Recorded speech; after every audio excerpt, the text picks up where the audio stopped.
Huge news. James Franklin is out as of about lunchtime today as head coach of Penn State. 15 days ago, James Franklin was the head coach of a top 5 team, up 7 in overtime against Oregon.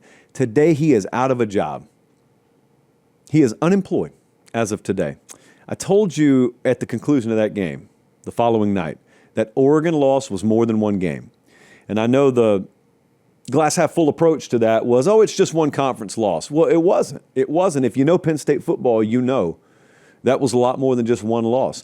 The reason it was a lot more than one loss because that team was on the brink. It was built in such a way, they hoped, that it could compete for the richest prize that this sport has to offer. The problem with that in the modern age is if that's how you're geared, that's how you're engineered, your team, and then they realize, we're going to fall short of that, they really could just take the foot off the gas permanently.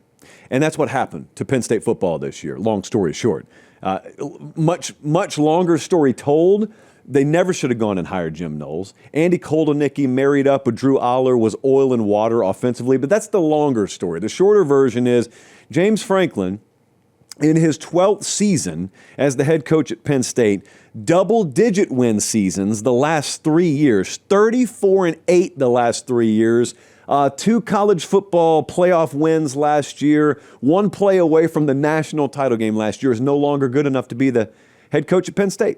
That's the short version of that. In fact, James Franklin was so out of place, was so ill-qualified to be the head coach of Penn State now and moving forward that they were willing to pay him somewhere along the lines of $50 million not to coach there anymore. That's how certain they are they think they can do better than James Franklin. I think they're insane, but that's how much better they think they can do than James Franklin. Now, I'm old enough to have remembered when Florida was ignorant enough to feel the same way and got rid of Dan Mullen. I'm old enough to remember when Auburn was ignorant enough to think the same way and they got rid of Gus Malzahn. Now, there were moments in both of those respective tenures when I looked and said, I don't know if Dan Mullen's ever going to win a title at Florida. I don't know if Malzahn's ever going to win a title at Auburn. I have since realized that it is not 10 or trash in college football. It's not the top rung of the ladder or the bottom rung of the ladder. There happen to be several rungs on the ladder. That's the nature of a ladder. And in the coaching profession, you got the best, you got the worst, and most guys are somewhere in between. And James Franklin, by my estimation, was way closer to the top than the bottom. But Penn State is sure that they can do better than him. So they're going to pay, in this economy, $50 million or so to prove it to themselves. That's not to mention what they're going to have to pay the new staff, and we don't even know who that's going to be. I've got thoughts on it in a second. I need to be very respectful here. I've got one in my midst right now, and I got thousands upon thousands watching and listening. I know Penn State fans were tired of him. I know what your standard is for your program. I get it. I'd feel the same way. I'm up there a lot. I love Penn State. I get it. You think you should be competing for national championships because you invest every bit emotionally and financially to the same degree that Ohio State does. Ohio State just won a title. Ohio State's won multiple titles in most of your lifetimes. Why can't you? I get that logic. Completely understand it. I'm also respectful that this is your program. This is not my program. So really, your opinion matters more than mine, but the sign says it's my show, so that's why I'm on my show giving my opinion. I think firing him is insane. I think Penn State firing him right now off of 34-8 the past 3 years, 1 play away from a national championship appearance last year, is insane. And thinking you can do better to the tune of paying $50 million in buyout money to prove it is insane to me. I don't think people have recalibrated their college football worldview to account for the modern age of college football, is what I'm saying. You're still living in a world, and you're not the only ones, where 9 wins is the floor. The best programs, the top 10 or so programs in the country, you're still living in a world where you think 9 wins, that's worst case. It's not worst case. That ain't worst case anywhere anymore. And that even includes Ohio State or Georgia or Alabama, not necessarily this year. I'm saying when the worst happens, and maybe it'll be 2029, or maybe it'll be 2026, or maybe for Penn State it was this year, 9 wins is no longer the floor. The rosters are thinner. The motivation is different for a million different reasons. The dynamics have changed in college football. And you have got to bake in the possibility of a dead season. The best of the best have to bake in that possibility. And I don't think they have. I don't think fan bases have. I don't think donors have. In some cases, I don't think administrative types have. And they have a dead season on their hands at Penn State. Now, my belief is what would have happened had they kept him in place is they would have lost several more games this year because a dead team's a dead team. They don't become any less dead as the weeks go by. And it would have been a really, really ugly record. And then they would have taken drastic steps after the season to try and change the outcome next year. Next year was already going to be kind of a rebuild for them anyway. I'm not sitting here trying to tell you it went the way it was supposed to go this year. It didn't. They made calculated moves. He made calculated moves and decisions. They missed on them, and you're paying the price. What I'm saying is you can admit all that and also admit this guy's been really good in his 12-year run here. Mind you, that 12-year run is coming not too far on the heels of some of the most scandal-plagued eras in college football history, and this guy didn't have a whiff of it. I've been around a lot of head coaches. I will tell you there are a few that I have ever observed from a distance and up close that I was convinced had the overarching best interest of college athletics and doing it the right way at the forefront of their decision making more than James Franklin. And that's not to paint him as a Boy Scout. What I'm saying is I thought he had a lot more equity built up than this. That's what I'm saying. So I know where fan sentiment was. I know that. Just like with Auburn and Malzahn, I know how fan sentiment had turned there. I remember it with Dan Mullen. I know how fan sentiment had turned. But see, you know what no one wanted? No one wanted during the Brian Harsin year to be reminded that they asked for this. No one up to and including this moment in Gainesville, Florida wants to be reminded of their posts on message boards or their calls into talk radio shows. Hey, you wanted this. No, I didn't ask to hire Billy. I didn't ask to hire Brian Harsin. No. You asked for the previous guy who was doing a better job to be fired. And at that point, a million variables are in play. That goes for Penn State. You don't know who you can hire. You know you got a lot of money up there and you think your job's among the best in the country. And for the record, I do as well, but I'm not in the job market right now. I'm happily at Pate State, and I've told my agent, do not take calls. But are you really going to do definitively better than that? You were the 8th rung on a 10-rung ladder. I'd love to be rung 10 as well. I'd love to have Kirby or Ryan Day or Nick Saban or whoever. I'd love to have Dan Lanning. I'd love to have those guys as well. How many of them are there out there?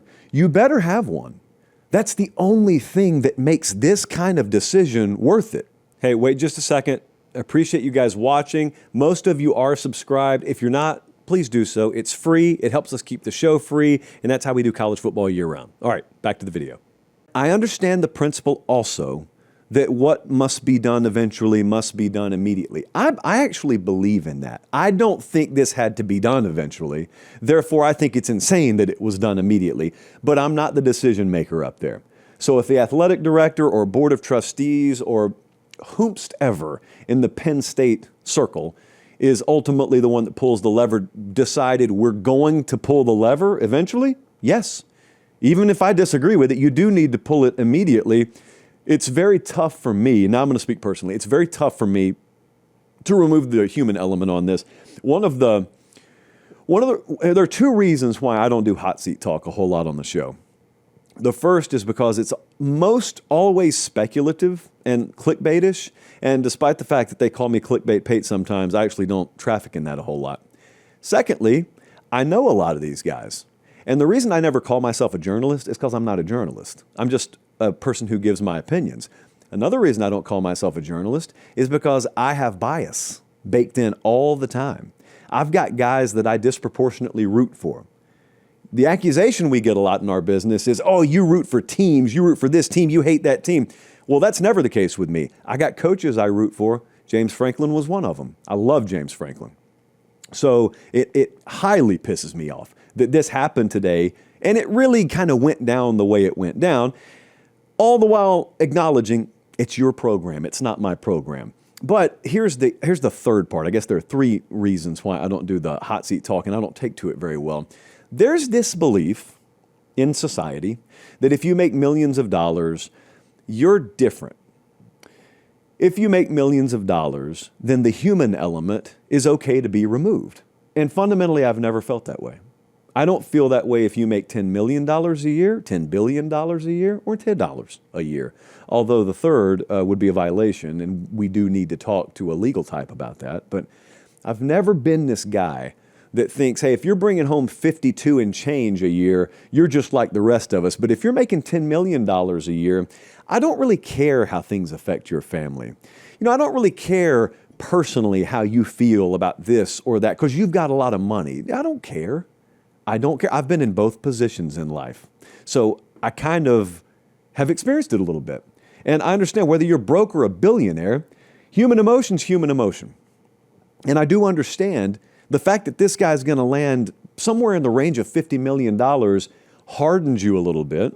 If you're just a normal person, it hardens you a little bit to feeling sorry for someone because you look in the mirror every morning and you know what real problems are. I can relate to that. I know good and well what you're talking about. What I'm also saying is I think if I could take you guys just around the country with me, take you to Penn State, sit you down for a day, spend a day with James Franklin, observe the family dynamic behind the scenes, watch how all in that guy is on doing it the right way. It's one thing if you find out there's all this stuff going on behind the scenes and he took advantage of our program or he did this wrong, he ran afoul of that. That's a little bit different. James Franklin, they don't paint him like that because he's not like that. So the guy just fought as hard as he could. He tried as hard as he could. It ends up not being good enough, and so he gets fired. That's what happens in the adult world. A lot of us have experienced that before. He's experiencing it. I mean, he's going to be out of football professionally for the first time, I believe, since the mid-90s, Jesse. We were looking at his Wikipedia page. I can't tell if he's ever been fired before. So all that, you can either feel sorry for it or not feel sorry for it. I've always had a problem removing the human element. Like, I watch his daughter walk off the field, and some people will say, oh, he does that theatrically. He does that for show. Well, let me tell you something. I've been in that building on a Tuesday afternoon when she's there as well. There are no cameras around. So, no, it's not all like that. It's just kind of the dynamic around Penn State, around James Franklin. I've always had problem removing myself from that, so I always feel for these guys because I know they're football lifers, and so at a certain point, it doesn't matter how much money I give them. You're working like a 16-hour day. It doesn't really matter. Your family's spending the money. You're not really spending the money. Ironically, this is when you spend the money when you get fired. Who are they going to hire? Where's Penn State going to go? I can tell already by looking at some of the lists out there and hearing some of the chatter, some folks are going to overthink the room. Penn State is open now. The Penn State head coaching job is open right now. Penn State is not the only major job that's going to come open. And I can already tell by putting my ear to the ground, people are going to overthink the room on this. So I'm going to do you a favor.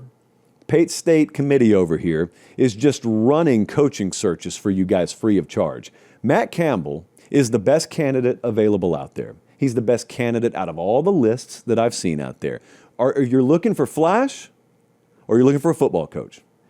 If you're looking for flash, look elsewhere. If you're looking for a stud football coach, he's just in plain sight. He's right there at Iowa State. Iowa State was in a conference title game last year. Iowa State is horrible historically, and Matt Campbell's won consistently there. What Matt Campbell's done at Iowa State is right on par with what some other coaches have done in literal national championship runs at more major programs. And I suggested it to someone today. Let me tell you why I know there's so much ignorance in this process. I suggested it today to a person at a place, not Penn State, but at a place that will be soon in the market for a new head coach. Guys, I'm telling you, it's about to be crazy. Just get ready for it. Some of them you can tell are going to come open. There are a couple of major ones that are going to come open that are not on your radar right now, so just get ready. Anyway, I was talking to someone that will be involved in one of those coaching searches. They asked, who do you think? I said, Campbell. Like, are you an idiot? Campbell. He said, oh man, they lost to Colorado last night. At that point, I just throw my hands up. You are not qualified. You are the reason why so many schools are tied up in buyouts being paid. You have no idea how to properly qualify candidates, how to properly vet candidates, how to properly filter candidates. You're looking at Matt Campbell right now, and if the first question in your mind is, oh, is he really the right guy for the job? I mean, they lost to Colorado last night. I happen to watch a lot of Iowa State. So, yeah, they sure did lose to Colorado. Down a starting tailback, lost their nose guard in the game, down two starting corners for the year. Just sent 2 wide receivers to the draft, again, from Iowa State. I believe they were down to their third-string kicker. Yeah, man, Iowa State sure did come up short last night. Coaching season, coaching carousel season, man. Insanity. I will say this again, and I will move on because we got a lot of show to get to. You have never been more underwhelmed than you would be if I could take you behind the curtain and you could watch how coaching searches actually operate. And if you want evidence of that, look no further than Chapel Hill, North Carolina, where Bill Belichick is inexplicably the current head coach at North Carolina. How did that happen? Because all the wrong people get involved in coaching searches. And just as sure as I say that, I'll go look at the live chat later. I'll look at comments. I'm using Campbell as an example because I think he'll win anywhere he goes. There will be people who look at Matt Campbell and Matt Campbell, they'll dismiss it. Like you've got no clue what actually wins in college football. So whatever, I'll keep him at Iowa State. I'm just saying, so many people are going to ask who I would hire. I'd hire Matt Campbell in a nanosecond if you can get him. If you can get him.